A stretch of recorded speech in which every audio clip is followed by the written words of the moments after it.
The concrete confines of hope. Time had been a different animal for Michael Reagan inside Blackgate Penitentiary in upstate New York. He'd been locked up for 2 years on a conviction for armed robbery. The days blurred into an endless gray mass, occasionally interrupted by the clang of the cell door, a brawl in the mess hall, or the hollow echo of the life he'd forfeited. A therapy session led to the suggestion of a pen pal, an administrative formality he completed with zero expectation. Who would write to a man serving time at a maximum security facility? Then, a letter arrived.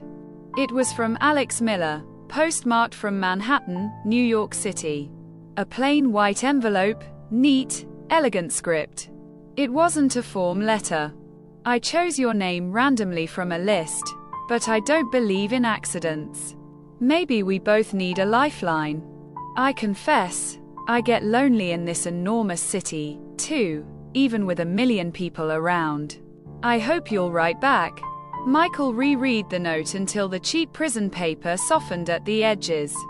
The sincerity was what hooked him. It was a texture of emotion he hadn't felt in years, a direct contrast to the hard, guarded reality of his confinement. He spent an entire evening composing a reply, painstakingly avoiding prison slang and focusing on a life he barely remembered. Thank you for reaching out. Nobody ever writes. Time here is slow, like a rusted gear. A letter from the outside, it feels like a breath of clean air. Their correspondence began to define his existence. Alex, a graphic designer with an eye for vintage film, wrote about her small apartment overlooking Central Park, her dreams, and her struggles to make art in a consumer world. Michael, cautious at first, gradually shared more. He spoke of his childhood in Boston, his aspirations before the mistake that cost him his freedom, and the raw, unvarnished fears he kept hidden from his hardened cellmates. Within 5 months, the letters were an addiction. Michael realized he was measuring his week not by days, but by the anticipation of a handwritten envelope. I think you understand the man I am better than anyone who has ever met me, he confessed once, the admission feeling reckless and freeing. In December, a small photo slipped out of a letter. Alex Miller. Shoulder-length brown hair, a soft, intelligent smile, and eyes that seemed to hold genuine kindness. That's me. Figured you should know who you're sharing your secrets with. Not the most professional photo, but it's the only one I had on hand. The picture became his most prized possession, taped above his bunk. His cellmate, Kevin Hard Rock Harris, a hulking man serving a triple life sentence, initially snickered, but soon grew quiet with curiosity. That your girl, Reagan? Yeah, Michael replied, the word feeling surprisingly powerful. My wife, actually. The lie felt more real than the truth. Their letters evolved into a powerful torrent of shared future. Alex described their reunion down to the clothes she would wear and the smell of the city air. Michael, fueled by this vision, found himself planning a life he thought he'd abandoned. A small cabin on the Oregon coast, quiet, simple, just them. I fall asleep imagining your voice. I wonder if you laugh easily. Is your voice deep or smooth? I need to know these small, real things about you, he wrote, his longing becoming almost physical. Alex responded with more pictures, always smiling, always beautiful. Him afraid, Michael. Afraid that when we meet, the person you've built up in your head will crumble. You'll see the real me and be disappointed. He dismissed her fears. You are my reality now, Alex. More real than the guards or these walls. You are my only salvation. You can't disappoint me. I know your soul, and that's what matters. By summer, Michael was consumed. He couldn't wait for parole. He couldn't wait for the outside. He needed an anchor. He wrote a proposal on thin prison paper, sending a silver band purchased from the prison commissary. The answer, 2 agonizing weeks later, was a thick envelope containing the ring back, now strung on a simple chain. Yes, 1,000 times. I'll wear this until the day I put a proper band on my finger. I'll wait for you. They were married by proxy. The formality made their letters all the more intense. Michael wrote of the physical desire he had for his unseen wife. Alex responded with equal passion, but consistently veered away from the subject of physical consummation. I will kiss you until we're both bruised. I want to spend a week just tracing your body, Michael wrote. I only dream of holding your hand, hearing the sound of your breathing. That touch, that connection, that is enough for me, Alex countered. Their social worker suggested they apply for a conjugal visit. Michael saw it as the ultimate confirmation of their bond. Alex, however, was strangely hesitant. I'm not ready, Michael. Please, not yet. I need more time. Michael's impatience turned into insistence. He pleaded, he reasoned. He swore that nothing, absolutely nothing, could change his feelings. He needed this proof, this physical validation of their paper-thin marriage. Finally, she relented. Okay. First Saturday in October. But please, Michael. I'll be terrified. Be gentle. The night before the visit, Alex's final letter arrived. My dearest, I will see you tomorrow. My hands are shaking. There is something I must tell you, something that doesn't translate well onto paper. Please, whatever happens, remember, my heart is true. Every word I wrote, every feeling I shared, it was real. I love you forever.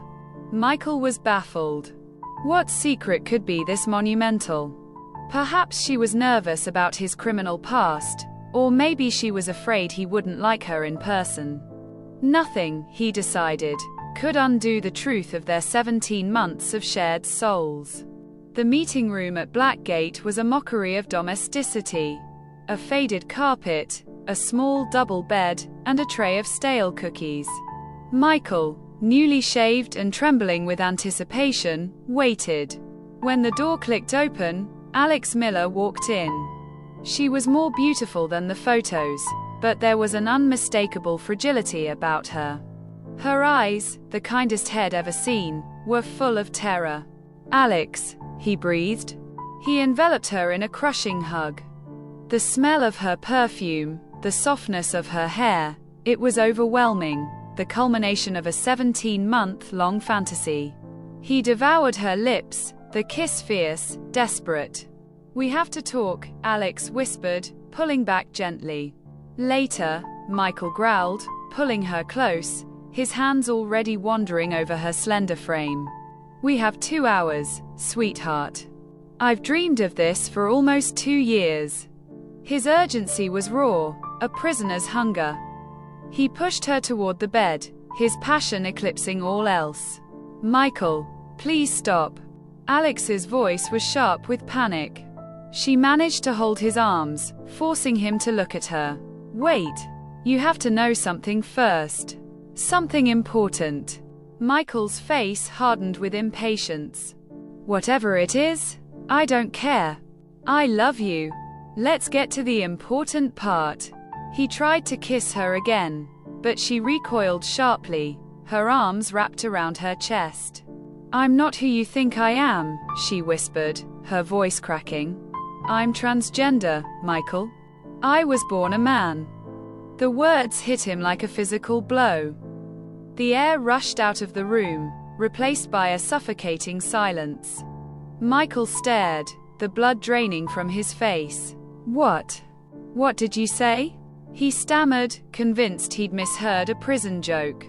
I've always been a woman, Michael, but my body was wrong, Alex pleaded, tears streaming down her face. I'm on hormones. I live as a woman, but the surgery, the full transition isn't done yet.